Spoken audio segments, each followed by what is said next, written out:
She's only created in the last like week or so, since she got banned. And she refuses to add any of us. Right, smart. Let's see. She says we have 93 mutual friends, though. Us and who? I was thinking we could do like a end of policing, they can't kill us all, new Jim Crow discussion. We discuss multiples. Okay, you should probably take, this would be good. Right? Yeah. Oh, you lie? I didn't know you. Damn, why'd you start it live already? I said I'm going you live. don't say you're. I did. You I said, don't right, say. You just go. live. You just go. All right, damn, that's the wrong way. All right, hello. Yeah, You can hear me? Oh, we gotta turn this.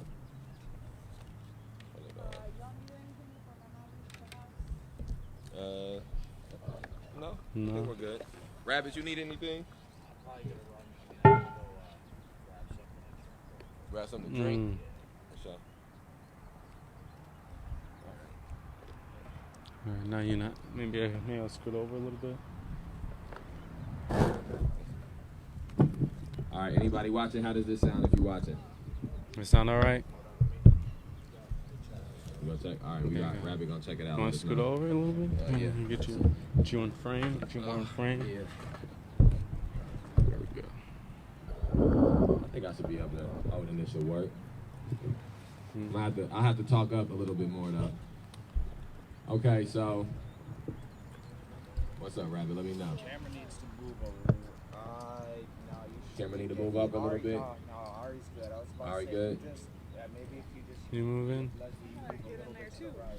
Yeah. We got somebody else that's gonna participate. So actually, this is what you can do for us, Rabbit. Pull it back some. You don't got to be this close.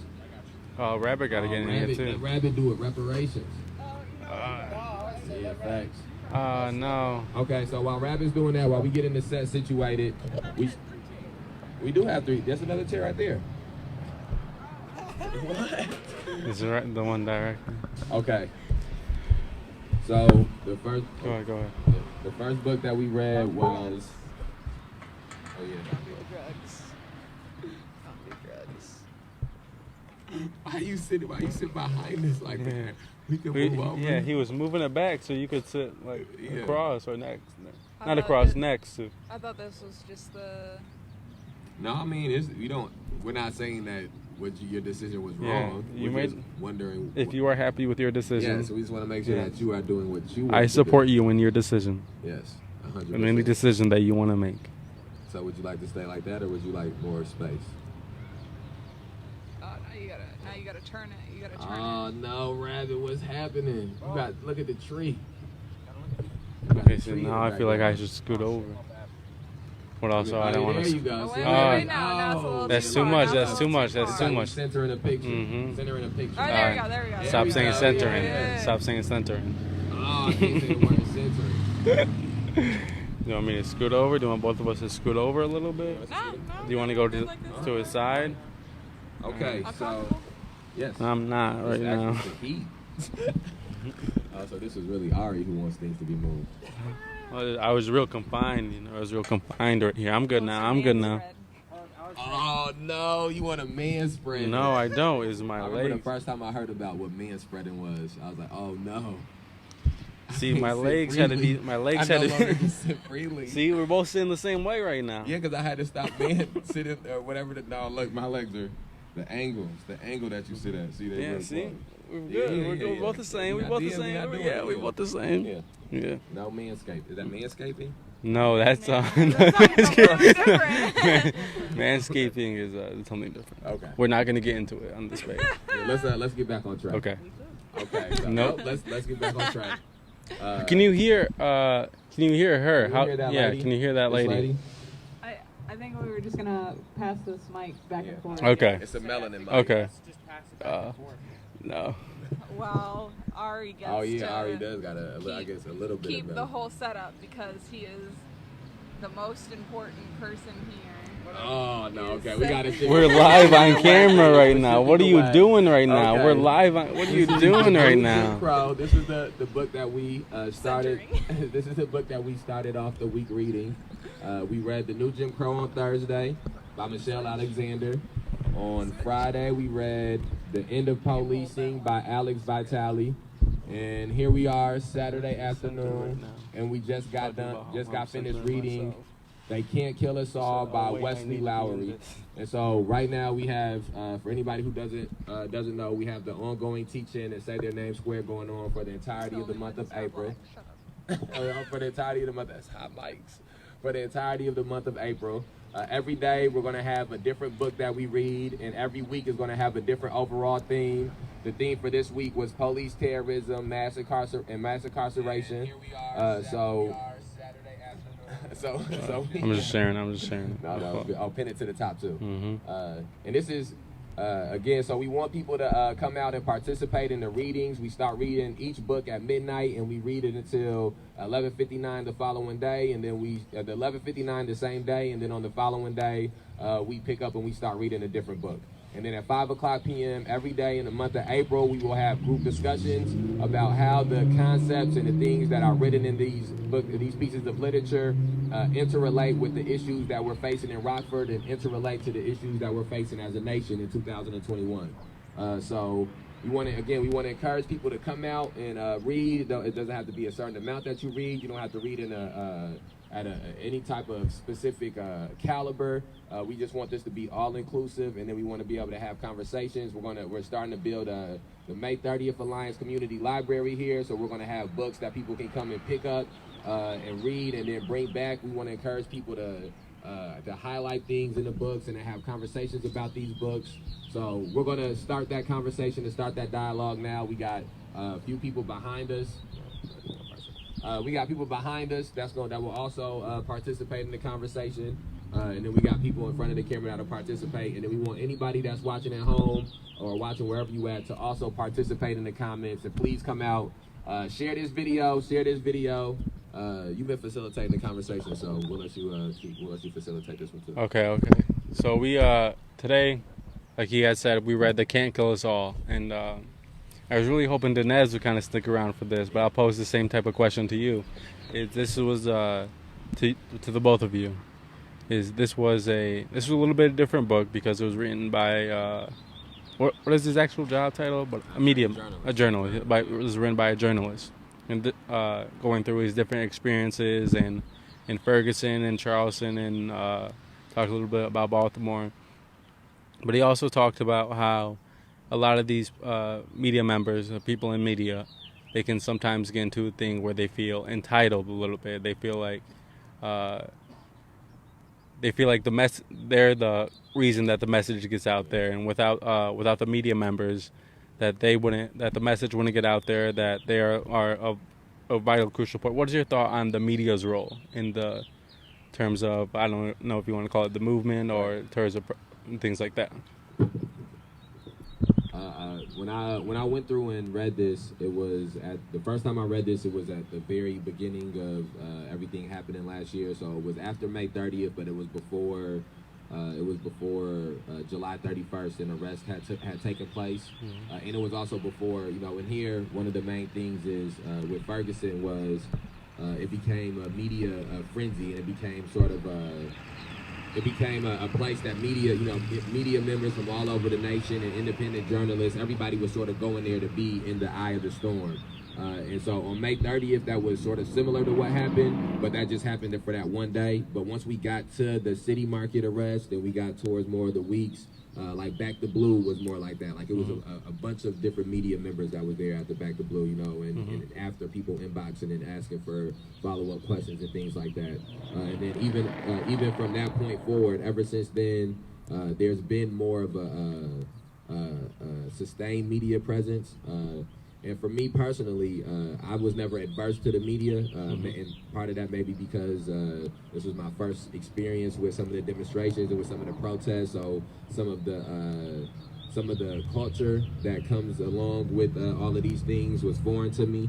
So I didn't have an issue with the media. I can understand what people's issues are, but I also do understand when they speak about the importance of the media. You know, I think that part of the reason that people have become turned off from the media is because there is an importance to the job, and a majority of the times, unfortunately, they haven't had the integrity of that importance, and they haven't taken that on. And then also the times that they have, you know, it's a lot of times where narratives are shaped by media, and a lot of times those narratives feed towards negativity for the victims involved in some of these situations. And so I think that it's difficult because you need 13 and 23 and 39 or 17 to come out and broadcast what you're doing, so that way somebody who may be a casual observer of these things know that it's happening. So that way people who may not have your social media access know that it's happening. But then you also get in the place where you don't want to be beholden to the media. You don't want it to be a thing where if the media doesn't come, then everything was for naught and nobody pays attention. And so I think in 2021, as they were finding out at that time in 2014 and 2017, and that we have to become our own media. I think that's the main thing that I've learned from that, you know, and that's what we're doing here. We've taken it upon ourselves, instead of trying to get a middleman to get the message out, we've become those middlemen. You know, we've become the people investigating and looking into these stories, and we've become the people speaking to victims' families, and we've become the people trying to look up statistics and filming things and broadcasting them and putting them on our channels. And so in the midst of us taking that power, I agree, you know, that it is important, because I see as we're doing this, you know, it was important that we did all of these things, you know, and I think it's just about us no longer relying on systems that we cannot control to help get those narratives out and help get those stories out. Do you have anything to add just about the importance of media into this? Okay. Yeah. So I read in the book "They Can't Kill Us All."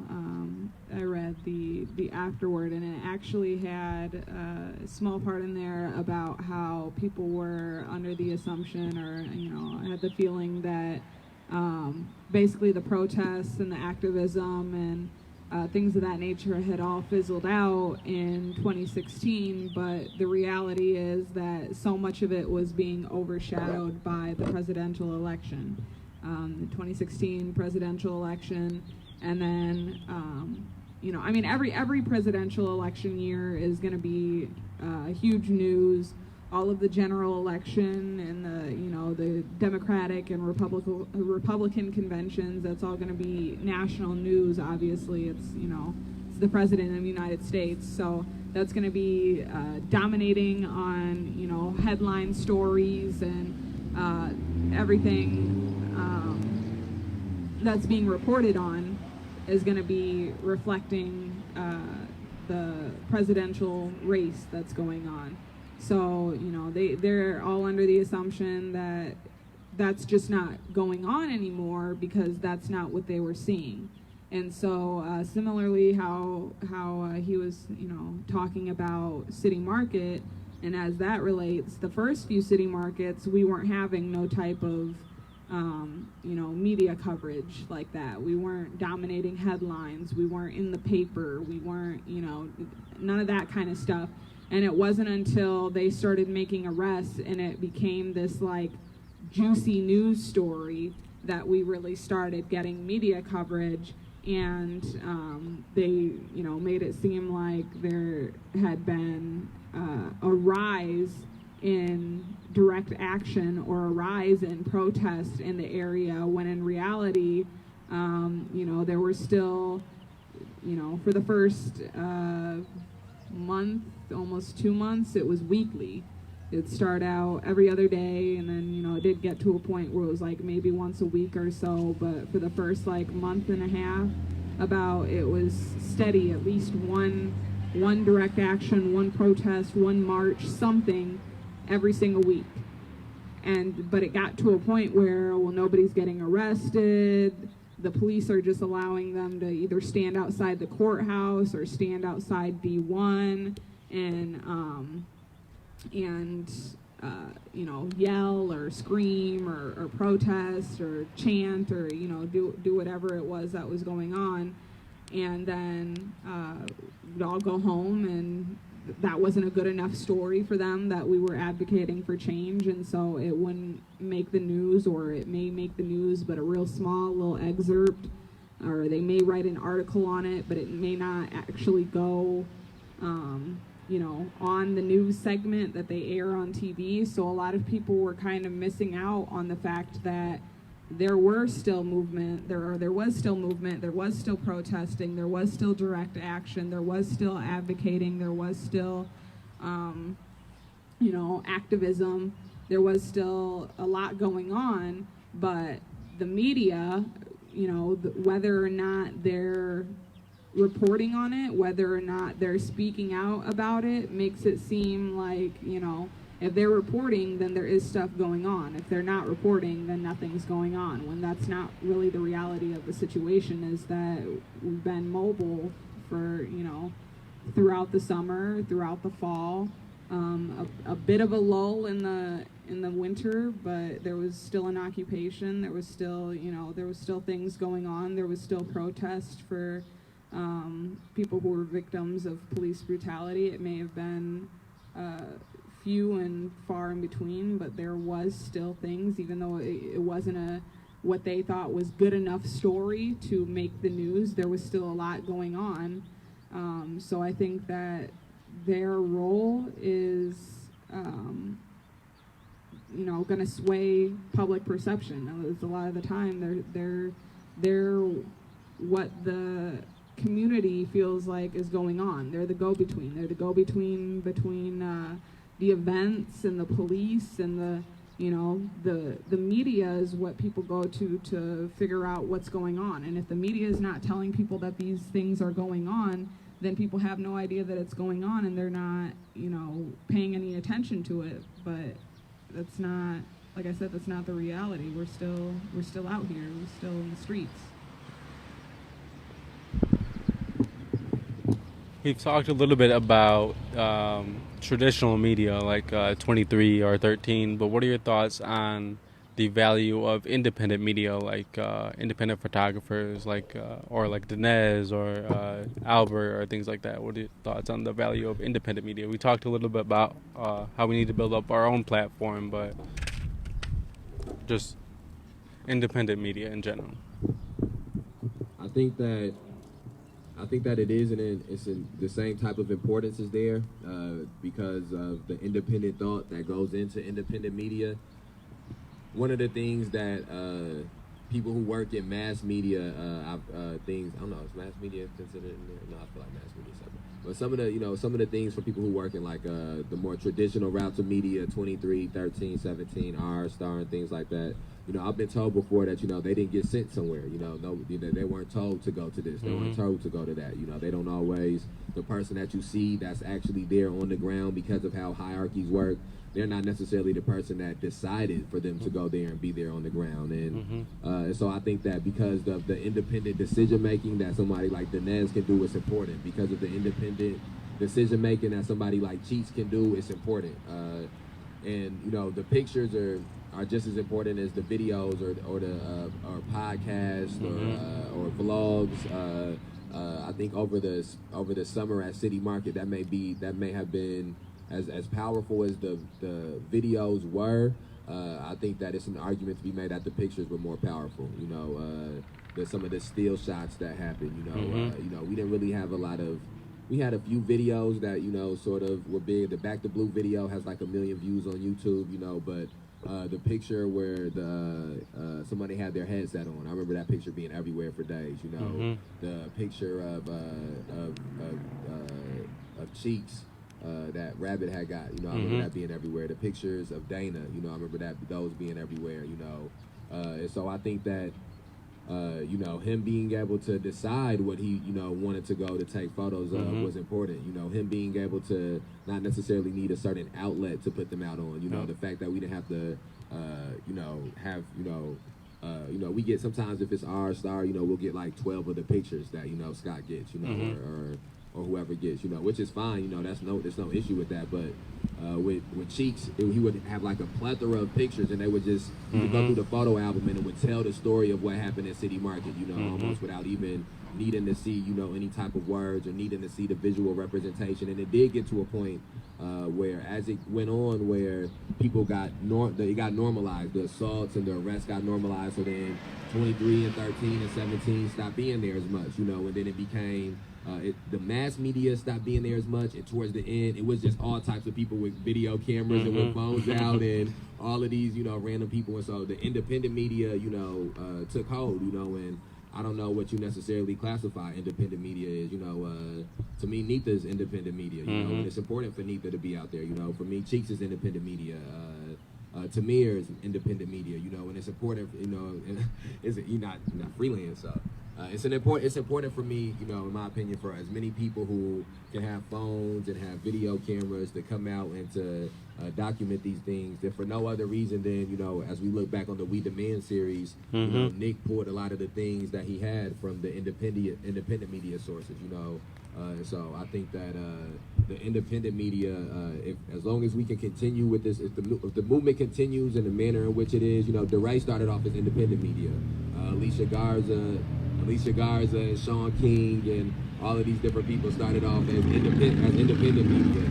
And so I think that the platform for what it is that this movement is such that somebody that is independent media, Nick is independent media, somebody, Nicholas. Nicholas is independent media, so we do need those things, and I think the platform of this can build up independent media to be bigger than some of the 23 and 13.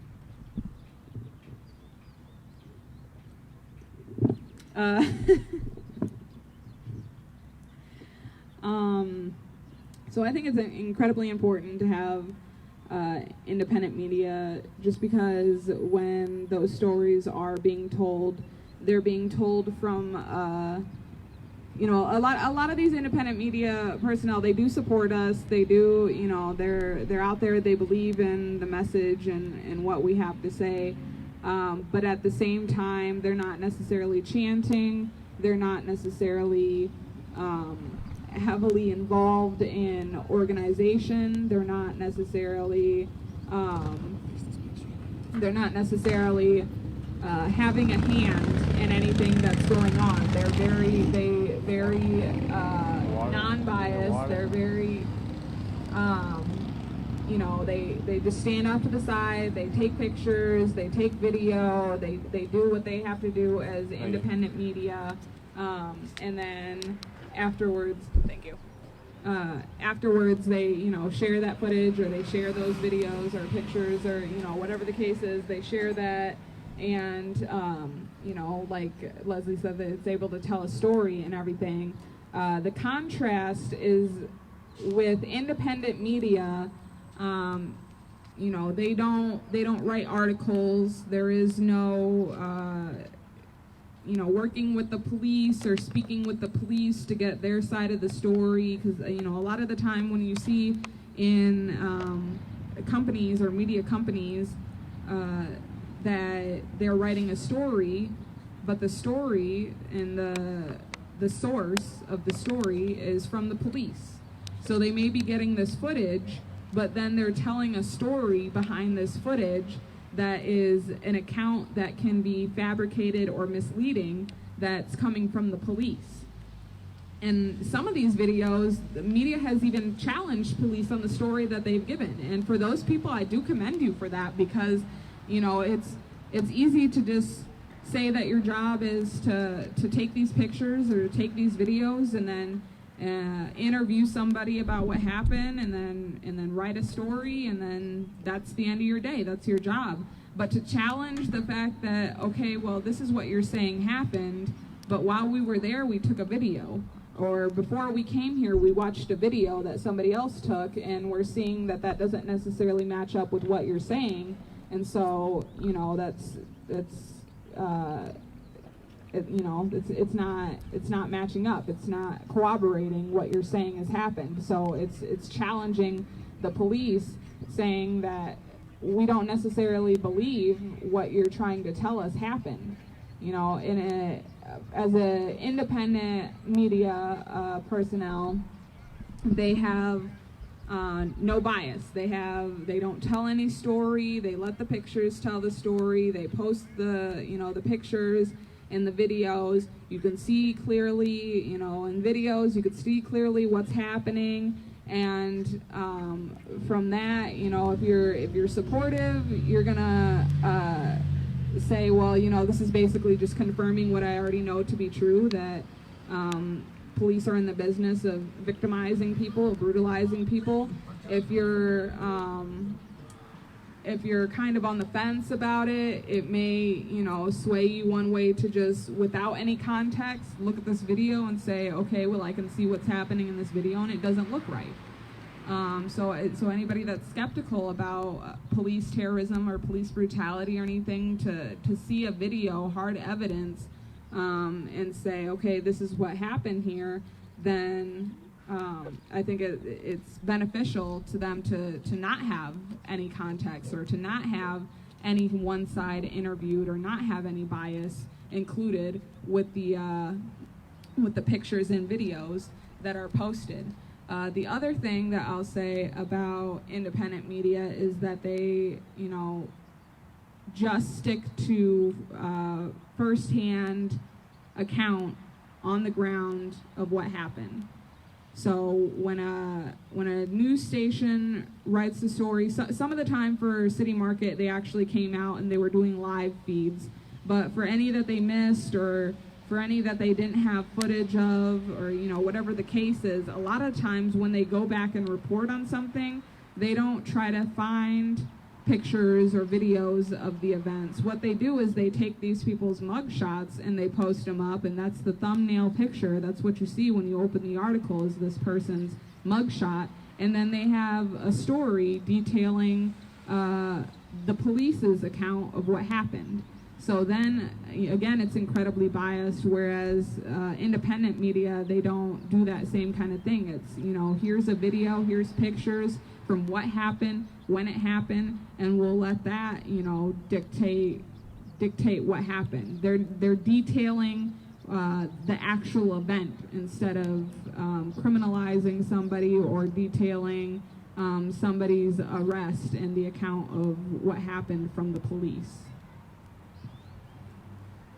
Just while we're on the subject of media, and to wrap this little section up about media, I think it'd be a mistake not to mention what happened to Shaquille.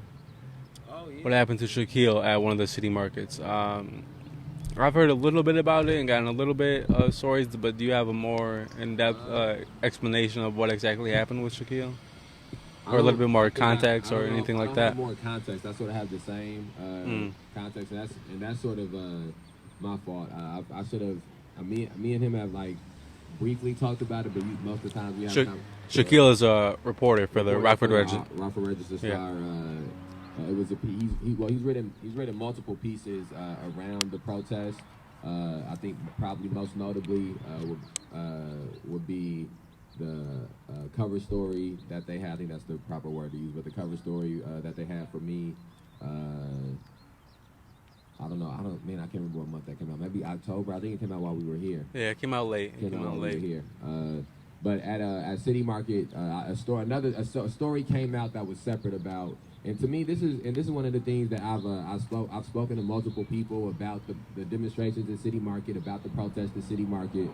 And one of the things that I've told people is that as every week went by, whether it was the city of Rockford or the Chamber of Commerce or the police department or patrons at City Market or the people who run City Market, every week they dug themselves in a deeper hole and associated themselves more with these racist ideologies of America, or these white supremacy ideologies, or these white privilege ideologies. And so that was one of the things that they did to me that sort of was the workers of City Market, that made things worse. This was never just an isolated thing where it was only the police. The police were an issue, but then also was the state's attorney who was, pushing ahead with the charges. The state's attorney and the police were an issue, but so also were the citizens. The men. One guy came and brought handcuffs. So it was different layers. And so one of the things that happened was, Shaquille tried to. Shaquille was, I believe, accompanied with a white reporter and tried to enter into City Market as they were doing the story. Shaquille was not part of the protest. He was, and it should also be noted that multiple people who were denied access based off the grounds that they assumed that they were part of the protest. But Shaquille was more notable because he was black, and also because he was a reporter. And once he got denied access to get in, from my understanding, he had someone came who was a white reporter to vouch for him that he was a reporter. So then his word was taken, and then he was allowed in. To me, which is almost worse than if they just would have had a disagreement, and then eventually he showed some type of credentials, and then he got let in. That would be a little bit better than the fact that somebody had to come, a white person had to come and basically vouch for him to be able to get in. And to me, that points out the issues. To me, I couldn't, if I was going to City Market regularly and I felt like I was opposed to these protests and opposed to what they were representing, it's certain things that would have been check marks for me to be like, okay, maybe there is some type of factuality to the reasons that they're out here. When a reporter, based off the color of his skin, is denied access to a public event, to me, that says that it's something that needs to be looked into about how this public event is being ran.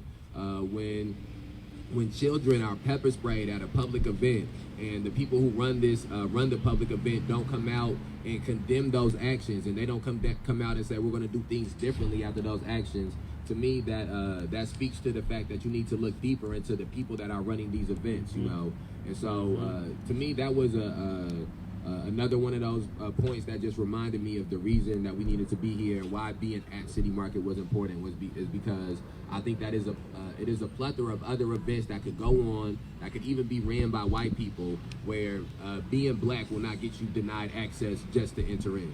I think that City Market is a specific type of event where they are not necessarily looking to cater towards black crowds or crowds of color, and so it's easier to be like to stereotype people and say don't come in, as opposed to if they were catering to crowds of color and people of color, it would become more complicated to just deny access on somebody based off the assumption that they're part of a protest. Anything to add about what happened to Shaquille? I'm sorry, I'm looking for this one little section. You know what happened? No, I know what happened. Okay. I got the gist of the story. Oh, okay, I can't find it. I'll come back to it.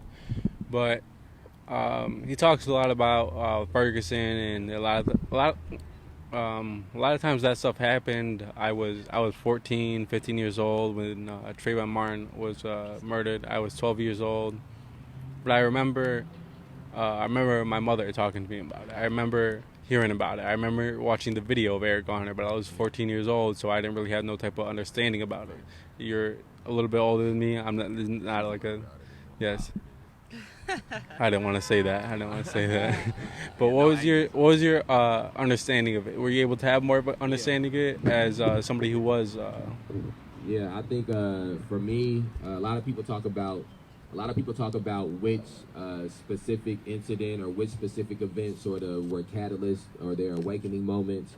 And I think that if hopefully the goal will be that there's multiple check marks, for awakening moments, because I say that to say when Trayvon Martin was killed, I remember that happening, like it was yesterday. I remember watching the documentary on BET. At the time, the mother of my child was pregnant with my son, and I remember watching the documentary on BET that they were having, speaking about what happened and speaking about who Trayvon Martin was as a person, and then speaking about the manner in which that some of the trial was unfolding. At this point in time, the trial the trial hadn't even begun at this point in time. And so I remember watching Trayvon Martin's father talk about things and his mother talk about things, and I remember as I watched those things, thinking about conversations that my mother had with me, from the time that,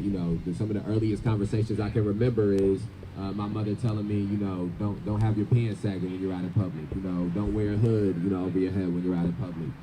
It would be times when I was younger, where I would leave the house, and before I would leave the house, you know, my mom would tell me to pull my hood down, or my mom would tell me, you know, to pull my pants up, you know, and stuff like that, you know, and I'll be going to the store just to get something to eat, or going to the store to get some candy, you know, which would normally be my response. And I think the first time that it really struck home what it was that she was speaking about was when, you know, seeing people talk about Trayvon Martin being killed, having a bag of Skittles and having a hood over his head, hearing about how he just walked to go get something to eat and then walked back home, and in that process, you know, he was deemed to be suspicious. You know, I've, you know, to this day, you know, I walk places and a white man or a white woman will walk to the other side of the street, you know, you know, I take it in jest, you know, it doesn't necessarily, you know, mean anything too deeply. It doesn't resonate very deeply all the time with me. But there is times where I'll be walking and a white man may follow me for like a block. He may not actually be following me, he just may be behind me. And, you know, I get nervous, you know, and, you know, I'll stop and pull off to the side and let him go ahead and go past me, you know, or I'll take a left or I'll take a right, you know, and a lot of times that was real subconscious, you know, and so because I was all through my teen years. So by the time Trayvon Martin was killed, I was 18, and I had graduated high school, and so that it resonated and it hit me pretty deeply. And I think that after that, when the trial came about, I was just sure that, you know, George Zimmerman was going to be found guilty. He was going to go to prison. This would be something that was over and done with, you know. And when he got found to be, you know, found innocent and they let him off, I remember this. You know, this feeling, this indescribable feeling, you know, that since then I've never allowed myself to feel again. You know, I've never expected it to go a certain way.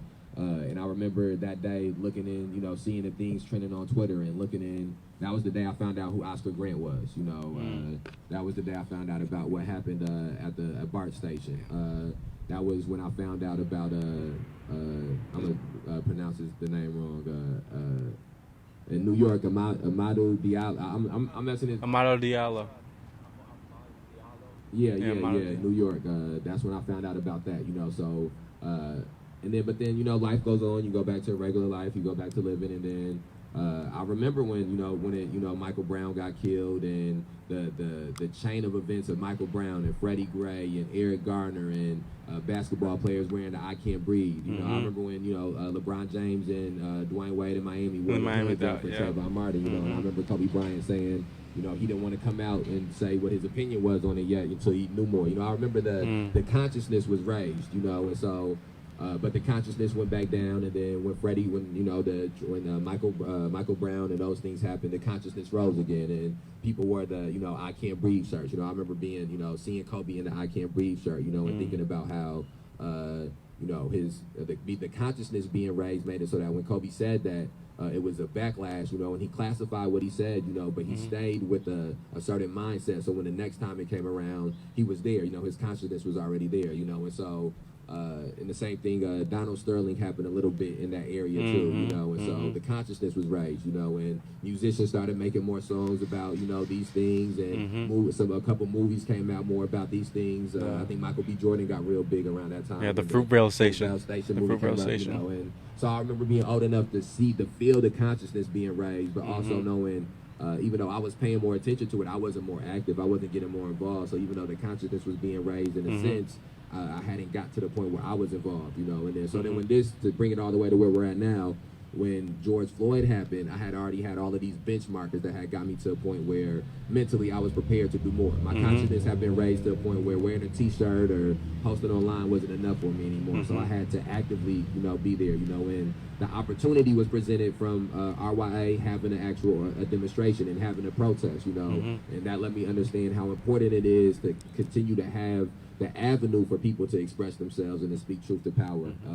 And so when I hear about Trayvon Martin, or when I hear about somebody saying, asking about those things, even Charleston, you know, all of those things were sort of benchmarkers to get me to this point that I'm at. And I think that these things have been benchmarkers for a lot of other people. And I think that we are getting to a place where the consciousness just being raised for some people won't be enough. They'll need action.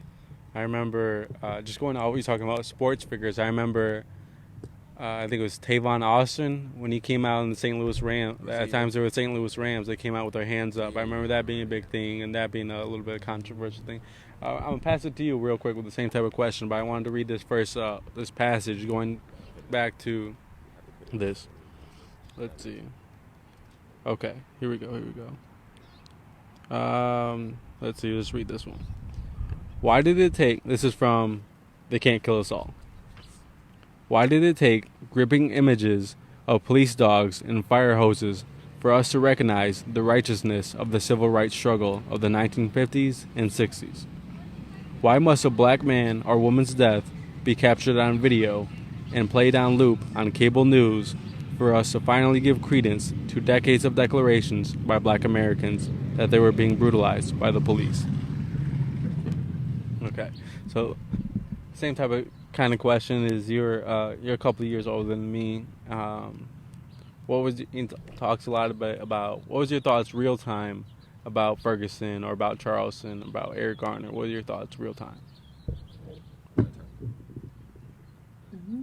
It's up there. So for me, that was 2014, 2015. That was like my senior year of high school. And anybody that knows me, I've been very vocal about, throughout high school, I was very supportive of the police. In my life, I was raised by my white mother. I didn't know my black father. I didn't know any of my black family. I did have some black and biracial family members on my mother's side, but I'm clearly white passing, and so I didn't have these talks where my mom had to tell me, that I can't wear hoods, or that I can't do certain things, or that I can't go certain places, or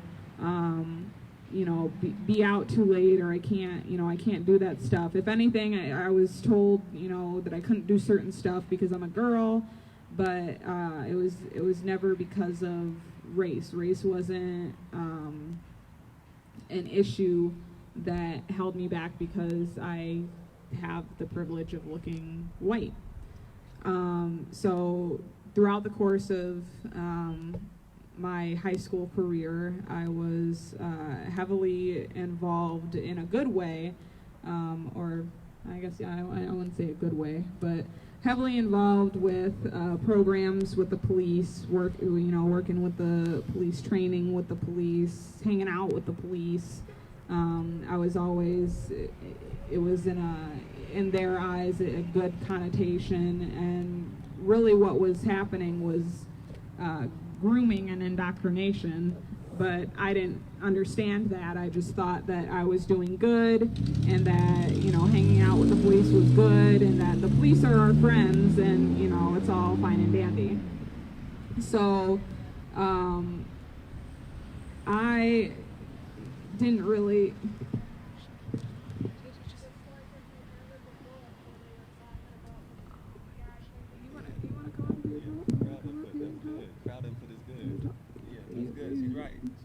The guy at the end of the book, he was a college dude. He liked the police and he got his ass beat. That's true.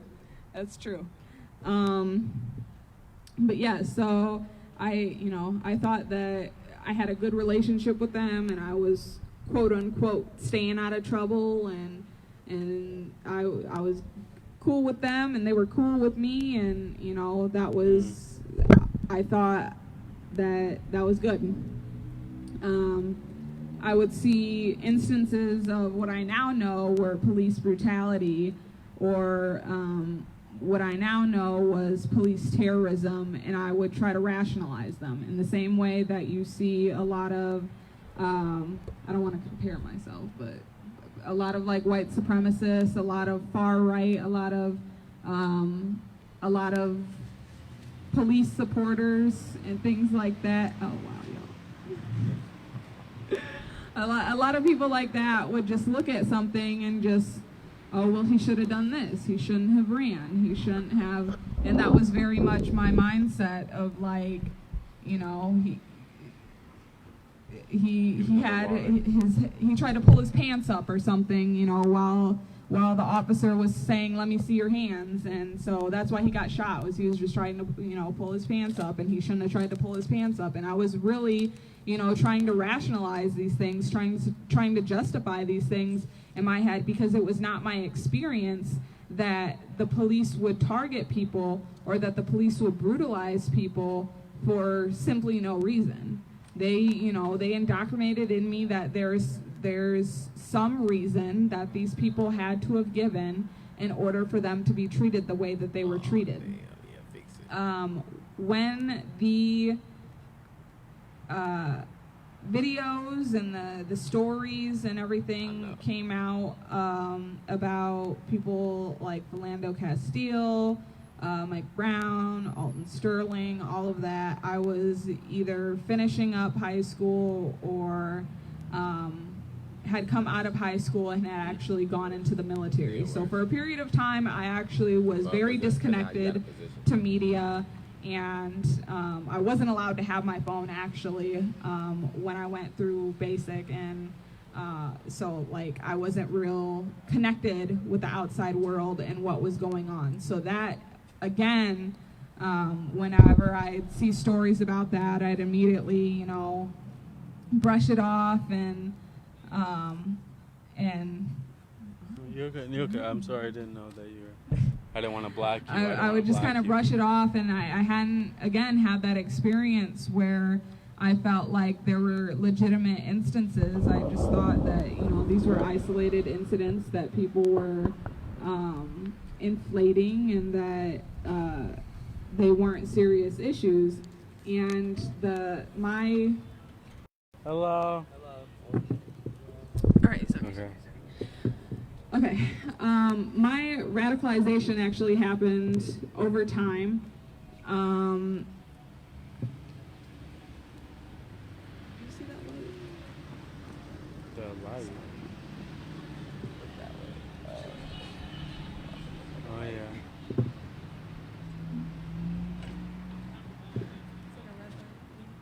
Yeah, I see it. I see it. All right, sorry. We're always trying to be hyper vigilant. You were talking about what radicalized you? Yes, so this happened over time. It was kind of a slow build. Once I left the military, I had a lot of time on my hands. I started working a part-time job, and I was real depressed, real low point in my life, and I just spent a lot of time on social media, a lot of time online. Very online. Very online, incredibly online. Incredibly online. And I was seeing stories like Sandra Bland. I was seeing stories like Philando Castile. And that was very big for me because there were stories that were undeniably proof of police brutality. I was seeing a lot of stories at that time, a lot of incidents, a lot of videos, a lot of firsthand accounts of situations that you couldn't spin it any other way. You couldn't spin it that this person was at fault. You couldn't spin it that they had done something to deserve what happened to them. You couldn't spin it to where there was any other kind of incident that happened besides an incident of police terrorism or police brutality. And so it was at that point, once you get bombarded with so much evidence and so much proof, it starts to change your perception. And then you think, okay, so maybe it's not in like an everybody thing though. I went from all cops are good and they want to protect us to, okay, so maybe there's like some bad ones. There's some bad apples. And so then I changed and I formed this idea that all of these situations with Mike Brown and Sandra Bland and Philando Castile and all of these incidences, the police that were directly involved with their murder, or the police that were directly involved in covering up their murder, the higher-ups in the command that were just putting them on administrative leave and then finding the situation was justified.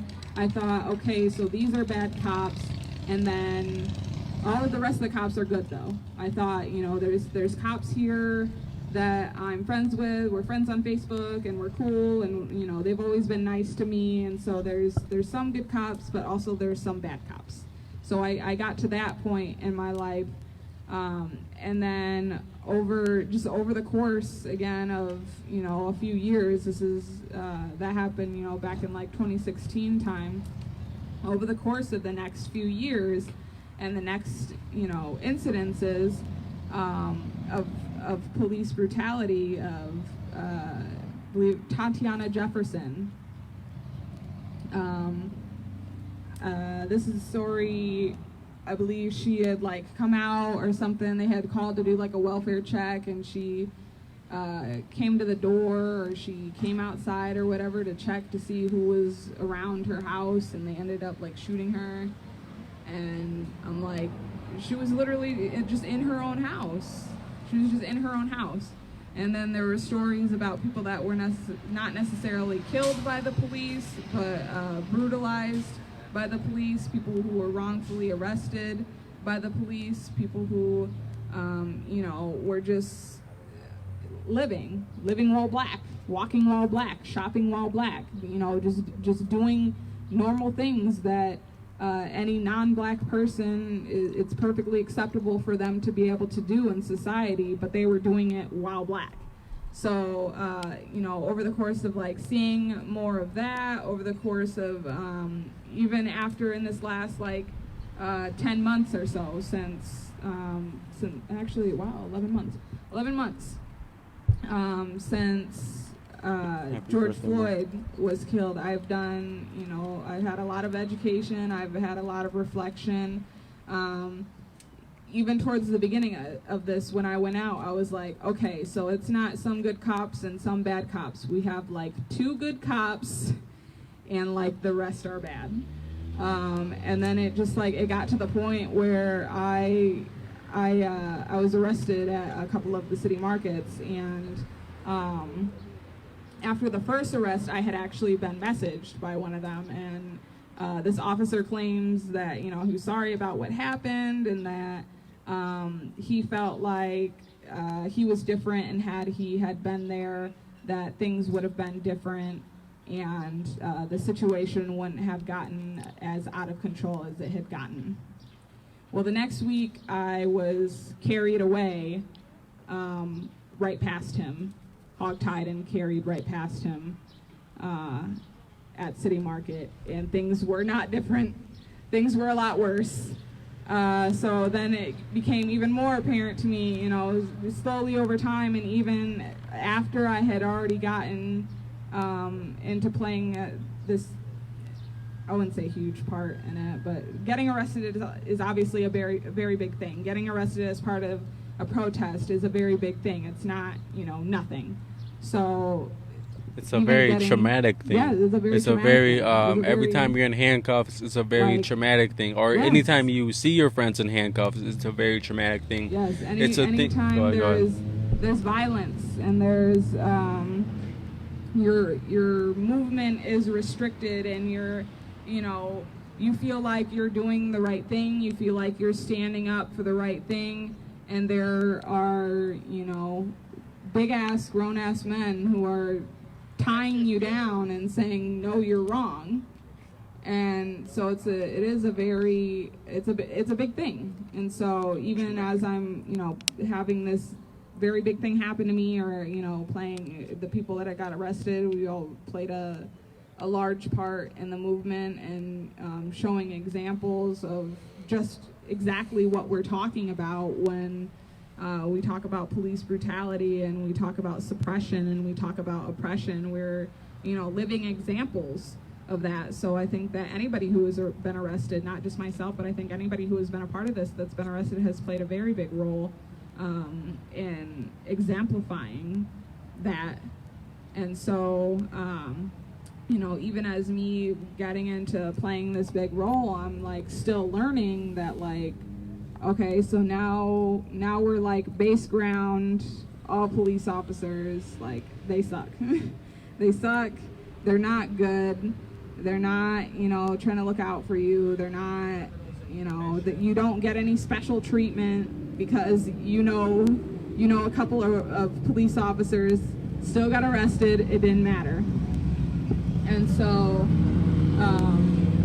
I think that watching other people's experience, learning about other people's experiences, seeing on video, seeing is definitely believing, because once you get handed on a silver platter basically all this undeniable evidence, it really starts to affect your ability to continue to justify these actions. And having your own experience definitely changes the way that you see things, because they were pointing out in the end of the book how the college student, also thought, okay, police are good, until he got his ass beat, and then he was like, oh no, that's not true. So I think it's a similar ideal. You think I'm white passing, and that this doesn't happen to me, and then you see it doesn't happen at all, and yes. Then you see, okay, so it happens to black people, so now it's a race issue, and then you see that, oh wait, no, it happens to white people too, and so now it's just a policing issue. It's there's a disproportionately affects people of color, but it became clear that it wasn't just a white police and black person, or white police or person of color. It's police versus community. It's police versus citizens. It's authority versus citizens or subordinates, or whatever we're supposed to be in their eyes. They're the law, and we're just the community, and so they have that authority over us. And so after seeing all of that and experiencing all of that, it definitely changed my perception about the entirety of policing. Yeah, so you said a couple of times that getting arrested was playing a large role in things, and can't. I don't know what really I could do about that. It's fine. You said earlier about getting arrested is a large role in playing a large role in things. I do want to reemphasize that getting arrested is a traumatic thing, and being subjected to this criminal justice system is a traumatic thing, and that nobody should go through. So do not go to things with a purpose of getting arrested for photo ops, or having some type of idea that you're going to get arrested and play some type of larger role. Getting arrested isn't a good thing, and getting arrested is not a good thing. Also, I do think we should move away from this idea that seeing is believing. Like this, I had just read this passage from the book that we don't need, that people don't need, people shouldn't need, I should say rather, people shouldn't need these white journalists or these white media to come out and put their story about black trauma or people of color trauma. That we should get away from that, and we should start getting to a place where we can empathize more, and we can hear somebody's story and not need to see it, and get away from this idea of trauma porn and things like that. But I do want to, I was going to add to that real quick that yes, initially when I was bombarded with all of the visuals of basically confirming, police brutality and everything like that, it got very heavy very quick. It wasn't something that I was willing to carry for that long of a period of time. So, initially when it came to my attention and it was placed right in front of me, I couldn't help but take it all in. Basically, as the reporter was saying, that he's got to find what to report on. He's basically got to watch through everything. So, kind of in a similar to that, to figure out what I believe to be true and what I was willing to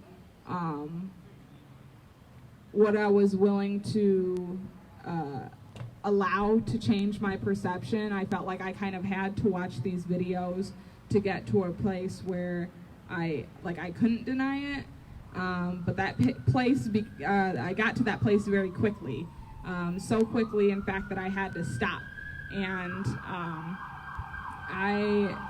when the George Floyd, when Derek Chauvin murdered George Floyd, I will say that definitively. When he murdered George Floyd, I didn't watch the video. For weeks and weeks it was playing, months I didn't watch the video. And so I couldn't because it had, I had already come to terms with, I believe it. So at that point, I didn't need to see to believe. I didn't need to visualize every instance of police brutality to go case by case and say, okay, I believe this person, but I'm very skeptical about the next person. I got to see the video to believe that. It wasn't like that. I had got to the point where I said, I don't need to watch this video. I wholeheartedly believe that this happened. And it actually wasn't until the Derek Chauvin trial started this past week that I caught more of the video than I had ever seen. I didn't see the entire video from start to finish, but I'll say I watched the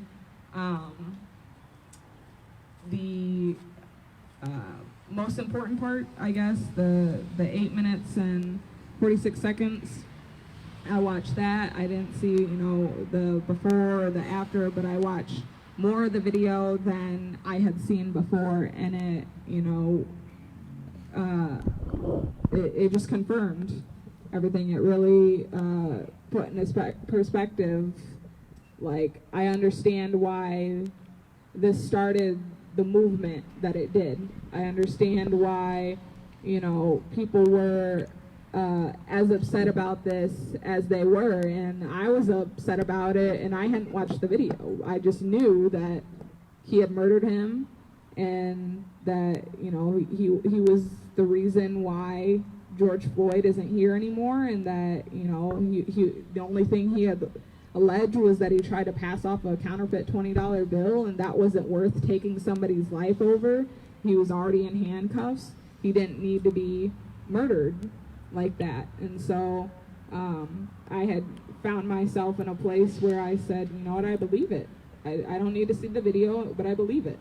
And it wasn't until, here we are 11 months later when they're doing the trial, and I'm trying to keep up with the trial, that I even see this video and understand even more now the importance of getting justice for not only George Floyd, but for all of the victims of police brutality and police terrorism, whether they were killed or whether they were brutalized, whether they were injured, or whether it was physical, mental, psychological, financial.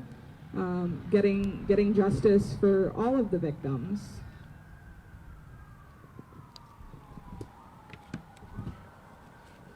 All right, we're gonna wrap things up now. We're gonna get things ready for this memorial refreshing, this little bit of spring cleaning. Tomorrow we're gonna be reading "Are Prisons Obsolete" by Angela Y. Davis, and we'll be continuing this type of group conversation. We're probably gonna read through "They Can't Kill Us All" again, but we will have this group conversation again at 5 p.m.